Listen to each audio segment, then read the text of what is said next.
Good evening, ladies and gentlemen. For those of you who don't know me, my name is Captain Rajesh and I am the Managing Director for Cushman Wakefield in India. Today is indeed a red letter day in the history of GACS, as we have amongst us one of the most inspirational and dynamic leaders of our time, the Honorable Shri Suresh Prabhakar Prabhuji, who is the Prime Minister's emissary to both the G7 and G20 summits. Indeed, the Honorable Minister needs no introduction, as in a political career spanning well over 25 years, he has headed some of the most important cabinet portfolios, including commerce and industry, railways, civil aviation, power, chemical and fertilizers, environment and forest, amongst others.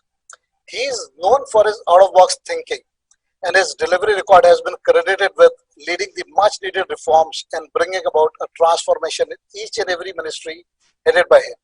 If we look at his educational background, he did his BCom honors from Mumbai University, after which he did his LLB from Mumbai. He is a chartered accountant. And guys, just to let you know, his India rank was 11th. He has got an honorary doctorate conferred by IFRI. And even now, he is pursuing his PhD in climate changes issues in relation to energy and environment from Berlin. He is also pursuing PhD in state public finance from Mumbai University. So clearly, finance and environment, these are his two passion areas apart from many others. Coincidentally, today's session also marks the World Environment Day, a subject that has always been very dear to him and a ministry that he has headed in the past, where amongst the many initiatives pioneered by him, he was also instrumental in preparation of a comprehensive National Environment Action Plan. He subsequently also headed the task force for interlinking the rivers of India as its chairperson. Friends, we all know that water is indeed a key resource that is actually credited for life on our planet. Unfortunately, it is one resource that somehow we have always taken for granted.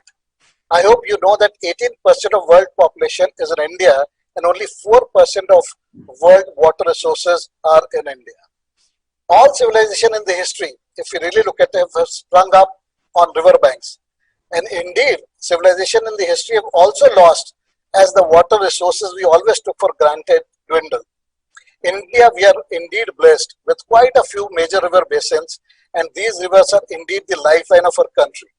But the dichotomy here is that every year we have floods in some parts of the country and we have droughts in the other part of the country. And this is where the linking of the river becomes so crucial and important for the future of our country. And who else better to talk to us through this ambitious environment project than the man himself, who has spearheaded this very task force and has headed the crucial Forest and Environment Ministry too in the past. Ladies and gentlemen, please join me in welcoming the Honorable Shri Suresh Prabhakar Prabhuji. Sir, on behalf of 1,000 plus GACS members on this call, I once again thank you for your valuable time for the fraternity. Now, may I request you please enlighten us about this project. Over to you, Prabhu sir. Thank you, and good evening to all of you. As you have correctly pointed out, we have so many social, economic, political challenges. But one challenge which can actually be part of all economic, social, political, environmental, even strategic, international, all of that can be attributed to water. Without water, we cannot survive, you and me, but so are the plants cannot survive. The ecology also needs water. And unless we protect ecology, we'll never get water. So it's a responsibility to make sure that we allocate enough water to the source from where we get the water. But the source is environment, the ecology.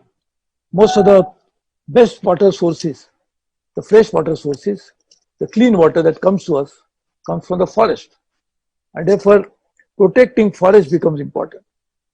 And therefore, water has a relationship with land, because water flows through the land as rivers. Water remains in storage either in the form of lakes or in the form of ponds or in the form of water bodies that also remains on land. And many times that what we are doing today, a very challenging issue actually, is that we are using so much of water under the surface, below the ground. And therefore, this is also relationship with the ground. So water and land has also a very important relationship.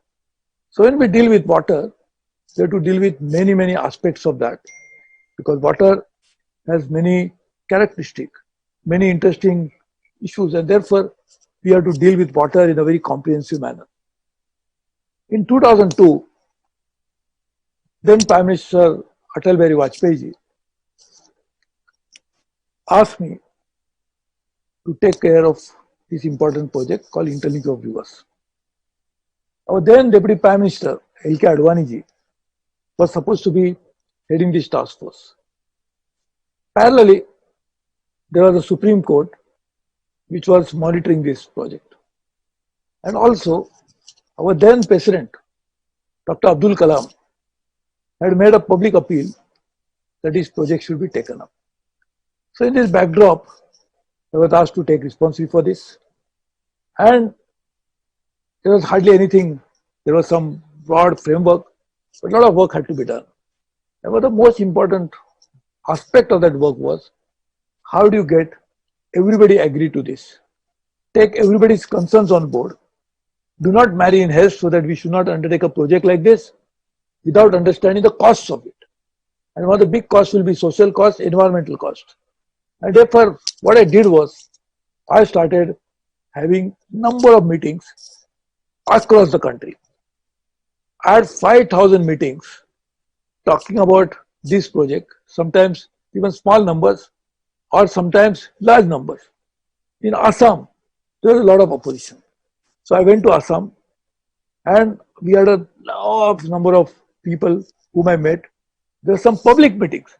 Some organizations were so keen on this, so they organized public meetings attended by several tens of thousands of people. And that also I addressed. But all told, I addressed about 5,000 various meetings, including with social activists, with environmentalists, with scientists, with water experts, with strategic people, and all of that. And when we started doing that, we started realizing the different kinds of challenges. And one of the main challenges was, first, the states must agree, because the water is also a state subject. And therefore, how do you make states agree? So I started going around all the states. I met all the chief ministers, but I met all the political leaders, important political leaders of that state. I also made it a point to meet the opposition leaders in that state, because there has to be a bipartisan agreement. I used to meet many farmers' organizations, so that we should understand their concern also, because water and agriculture are very interlinked. Without water, you cannot do agriculture. And agriculture, though only about 14% of India's GDP, is almost half of the population depend on agriculture. So farmers cannot do agriculture without water. Farmers' sustenance depend on water. So what is their perception about it? After all this, we got more or less a very good consensus. Barring one state of Kerala, almost all the states agreed to look at this project and to work on it. Obviously, this was a concept. To convert into idea and convert into a project, we have to prepare a detailed project report. And detailed project reports will also be prepared in such a way that it takes into account all the environmental, social, political issues. So we asked a very independent, very professional organization to decide terms of reference of detailed DPR. So that terms of reference will be drawn in such a way that eventually, when the project report will be prepared, it will encompass all these concerns and try to work on it. While we are doing this, obviously, what was the need for a project like this? That is the issue. Why was it needed? See, as you know, in some part of India, that's in the northeast, the Himalaya, the Bhimas flowing from Himalayas, and particularly the rivers like Brahmaputra, which is a massive river, mightiest river. That river has per capita availability of water is the highest in India. Whereas if you go to Pennar Basin in south, the per capita availability of water is probably the smallest. And therefore, one country having one political organization, one constitution, there is so much of diversity of availability of water. In one basin, so much water, which causes floods. On the other hand, there is a basin which has no water, so people are starving for water. Their thirst cannot be quenched. And in a situation like this, how do you make sure? We did a study that over a period of last, at that time, 2002, say if you take about 50 years, we had seen that in those 50 years, 55 years, the amount of money that we spent on flood relief was phenomenal. Year after year, we're spending money on flood relief and flood management. So suppose if we can work out a system that we can manage the floods, we cannot eliminate the floods. Actually, that's a misconception. Floods serve also an ecological purpose. When the floods come, they along with the flood water, they also bring in very fertile soil. So floods per se are not bad, but because of overpopulation that we have, almost 17% of the world's population, the problem is that those river banks, which were not inhabited before, are now overburdened because of presence of human beings. There has been a huge construction which has gone on. We have created infrastructure, which has also caused a proper flow of water, river water. So that's another problem. But we said, how do you make sure that at least we can mitigate the damage that is caused by the floods? So flood management was one of the principal function or the purpose of this project. The second, obviously, was to some extent, if not avoid completely, how to take care of droughts. Now it's also a challenge that when we transfer water from a soil which is used to too much of water to a soil which has no water for a long time, the geomorphology also has to be studied properly, because it might cause other kinds of unintended consequences when you transfer water to a land, a soil which is not used to so much of water. It can increase salinity. It can create all other problems. Therefore, that again had to be studied properly. While we did that, other objective of this was hydroelectricity. There was a proposal to generate from this project a hydroelectricity potential of almost 34,000 megawatts, additional 34,000 megawatts. At that time, mind you, when I'm talking about 2002, I had just resigned as a Minister of Power and had introduced a power sector reforms in Power Ministry. And that time, the reason for power sector reform was that we had only 89,000 megawatts of installed capacity.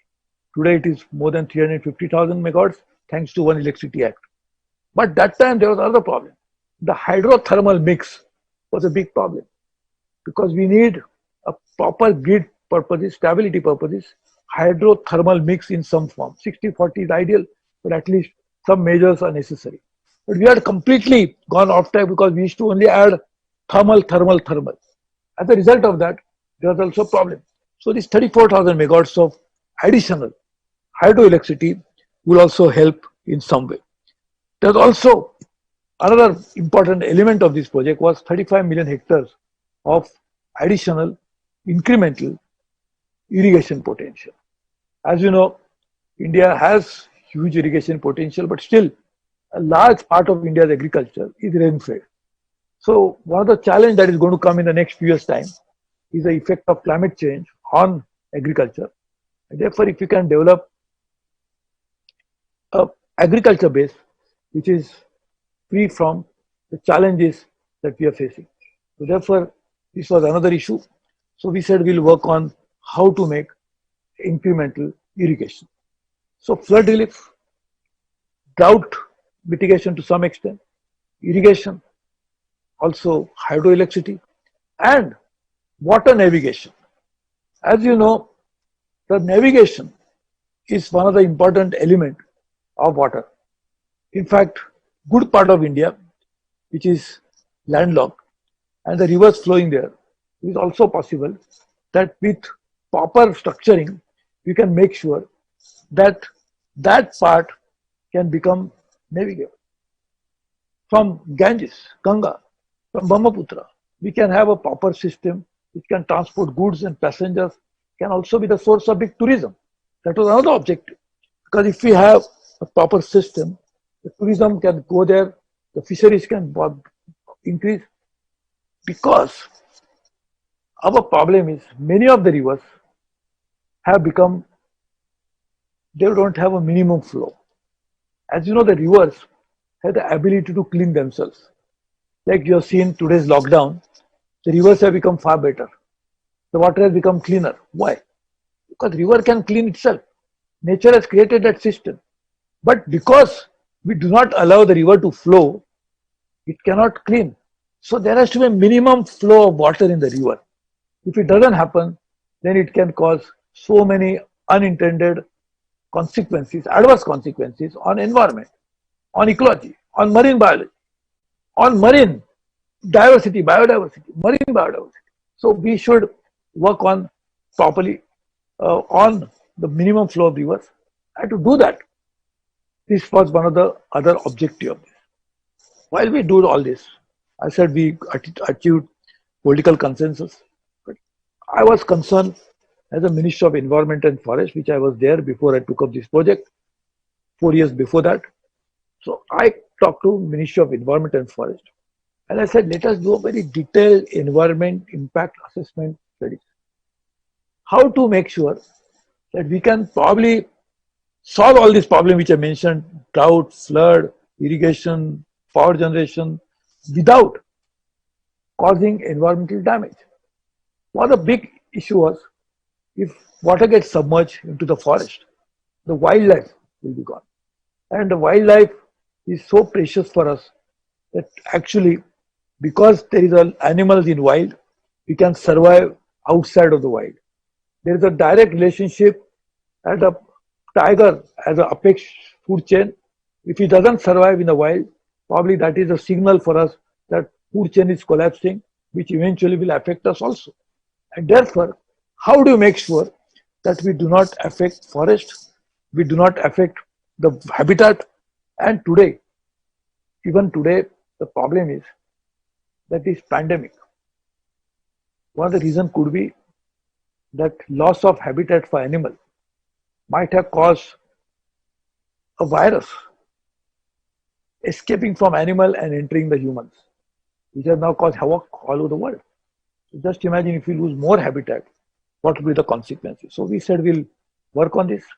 And to do this, we started working on a very exhaustive study on environment.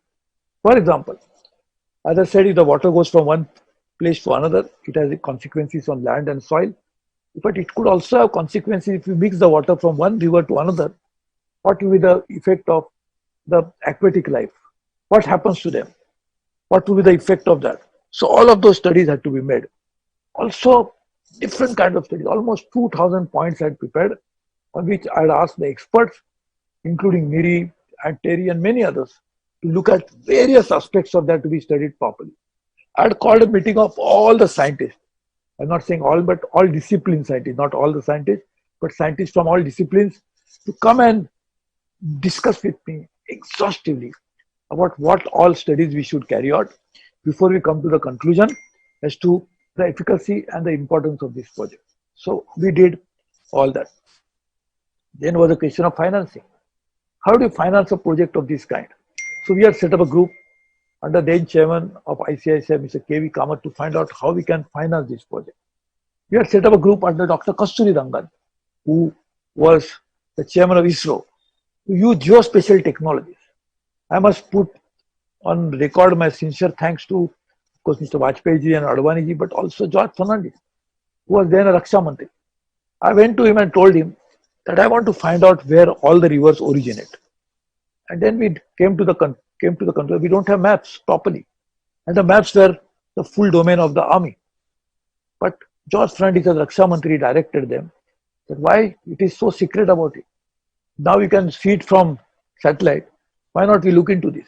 In fact, we have started doing that by using satellite imagery with a very, very precise resolution to understand the efficacy of this project. If it is implemented, what would happen as a result of that.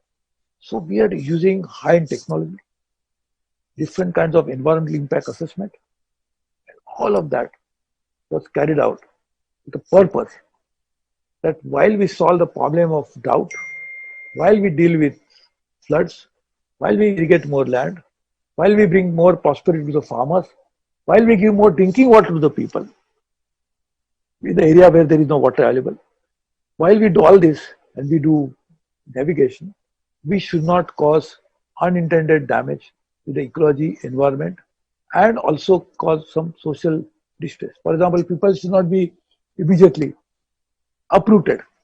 We have a poor track record of rehabilitation.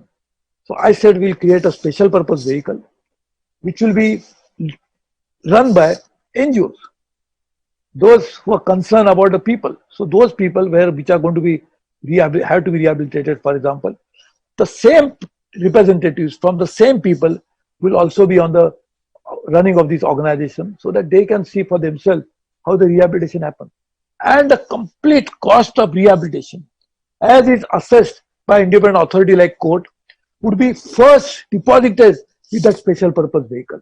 So the project will not be affected because of money or because the money cannot be diverted because it is in the special purpose vehicle.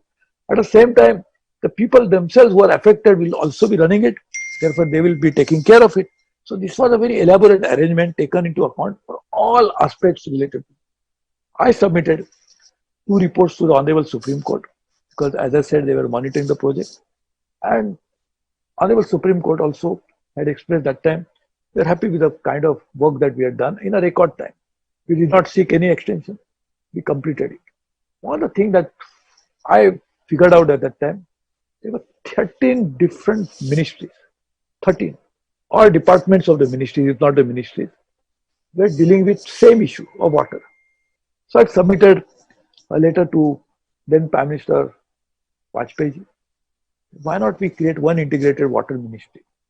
In 2004, unfortunately, we lost the election. Vajpayee couldn't become the Prime Minister, and then it remained in shell. Modi ji has now created one integrated ministry called Jal Shakti Ministry. It's a very welcome measure because water is the same, and why it should be dealt by so many different arms of the same government. And this is at the central government, 13. At the state government, there are many more. In districts, there are many more. So, if you are dealing with the water, it has to be dealt with in a unified manner rather than a fragmented manner. So, that was one of my suggestions to then Prime Minister Vajpayee. I'm very happy Modi ji, a very innovative, forward-looking, dynamic Prime Minister Narendra Modi ji has actually created a ministry of Jal Shakti, and therefore this will be a very welcome measure.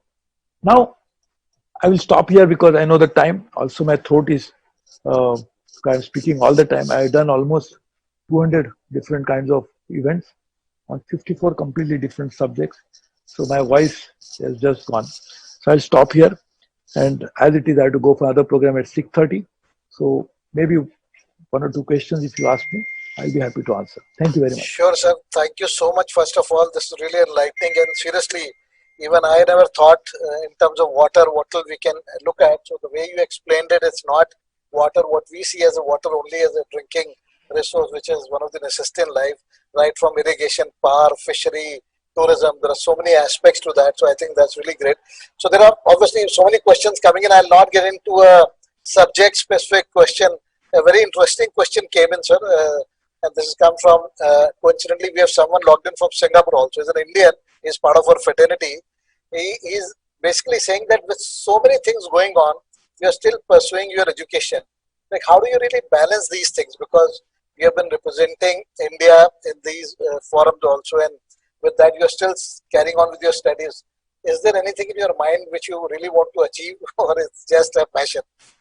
Basically, it is not for acquiring any degree anymore, because I have enough degrees at my. In fact, I already got quite a few honorary doctorates. Honorary doctorate. So one honorary doctorate is even from Latin America, from a country like Peru, which has given me honorary doctorate. So I got doctorates from outside India as well. So that is not a purpose of getting any. So this is out of my interest because particularly climate change, I'm very worried about it. And today is the World Environment Day. So we should, if we don't protect environment, we'll have very adverse consequences of that. So the purpose of studying is different. Again, in 1996, when I came to the parliament for the first time, I was worried at that time, about 25 years ago. I was worried about the public finances. I'm talking about 25 years ago. And I was thinking that interest and debt servicing is taking good part of your current revenue. Therefore, we have a revenue deficit. And the revenue deficit has gone increasing. So I said, if the revenue deficit keeps going up like this, we'll have a very big problem eventually. So I said, we must deal with public finance. So because we want to deal with public finance, I said, it was my interest.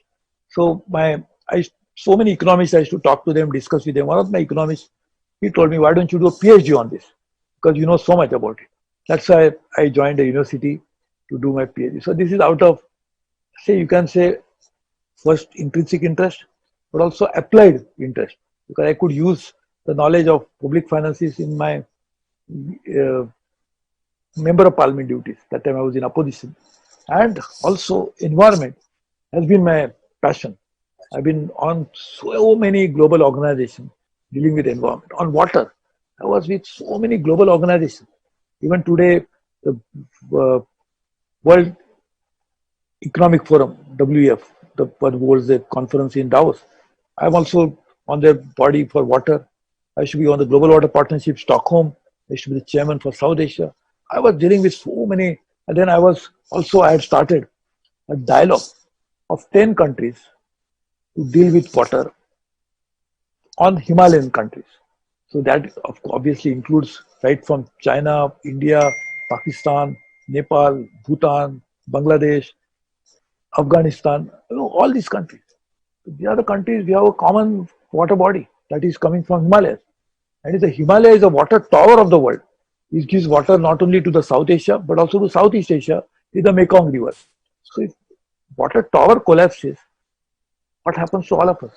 Our civilization is riverine. We have actually lived on the bank of the river, and that's how we survive. So all of this is out of my interest, nothing else. Thank you so much. I think. And as I told you, I've spoken on 54 different subjects. So I'm not doing on 54 subjects, but that is my interest. So I keep studying, reading. No, sir, we can feel that passion. We are talking to you for the first time, but we are really thankful, obliged. So over to Kapil quickly, since we have limited time. Maybe we can have a word of thanks for sir. It's a truly amazing and eye-opening session. It is an honor for all of us to have such a great leader today and sharing such a useful insights about the prestigious project. So we are very sure that under your leadership and guidance, this project will not only help in conservation of water, as you said, flood control, better management of water resources, but also help in boosting the power sector, tourism sector, sea transportation sector. All in all, one common platform for water with technology can create so many benefits to a common man's life. I'm sure all the participants would have got the great idea, great insights about this. And I, on behalf of GACS, would like to thank you for taking out time from your busy schedule and accepted to be a speaker for such a wonderful knowledge session today. Once again, sir, thank you so much. I would also like to thank our institutional partners, Griha, IGBC, WTC, RICS, CP Solution, and B3 Galaxy for taking an active participation in the event. I'm sure we will have more of these sessions and knowledge sessions together in future. And last but not the least, thank you so much to all the participants for joining in today. We assure you that we'll bring more of these type of sessions. We will also request her once again to come up with another topic and share his vast knowledge with us. Thank you. Thank you so much, sir. Thank you, sir. Thank you very much. Please tell me anytime, and I'll be there to share my ideas and, of course, learn from you rather than giving my ideas to learn. Thank you very much.